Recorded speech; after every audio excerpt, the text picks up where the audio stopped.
ভারতের একটি জনপ্রিয় রেসিপি নিয়ে আপনাদের সামনে আজ হাজির হলাম। রেসিপিটির নাম হচ্ছে মেথি বড়া, যেটা বাংলাদেশে বলা হয় মেথি শাকের বড়া।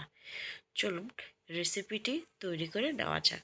রেসিপিটি তৈরির জন্য এখানে আমি 300 গ্রাম মসুর ডাল নিয়েছি, এবং মসুর ডালগুলো যেহেতু খুব নরম হয়ে থাকে, অল্প কিছুক্ষণ পানিতে ভেজালেই এটি নরম হয়ে যায়, তাই মসুর ডালগুলোই আমি এখানে নিলাম। আপনারা চাইলে যে কোনো ডাল এখানে ব্যবহার করতে পারেন। আমি মসুর ডালটিকে কয়েকবার ভালো করে ধুয়ে পরিষ্কার করে নিলাম এবং ডালগুলোকে 2 ঘন্টার জন্য ভিজিয়ে রাখবো। 2 ঘন্টা পর দেখুন ডালগুলো ফুলে দ্বিগুণ হয়ে গেছে। এখন আমি ডালগুলোকে পাটায় বেটে নেব।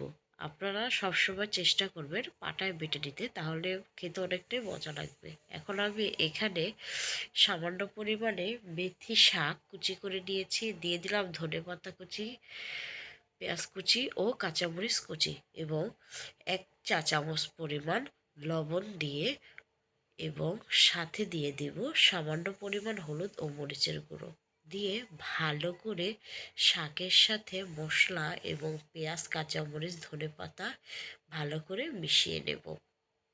যারা যারা আমার চ্যানেলটিকে সাবস্ক্রাইব করেননি, অবশ্যই আমার চ্যানেলটিকে সাবস্ক্রাইব করে আমার পাশে থাকবেন। এখন আস্তে আস্তে সে বাটা মসুর ডালগুলো এই মিশ্রণটির সাথে মিশিয়ে দেব।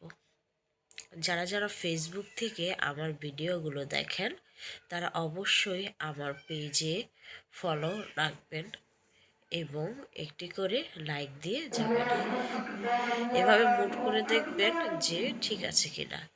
এখন আমি একটি কড়াইতে তেল গরম করে নিয়েছি এবং একে একে মেথি শাকের বড়াগুলো ছেড়ে দেব।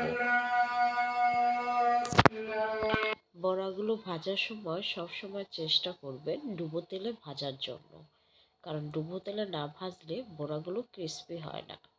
এখন উল্টে পাল্টে বড়াগুলো ভেজে ভেজে নিন, এবং ভেজে নেওয়ার পর গরম অবস্থাতেই পরিবেশন করে নিন অসাধারণ এই ইন্ডিয়ান রেসিপিটি। ধন্যবাদ সবাইকে।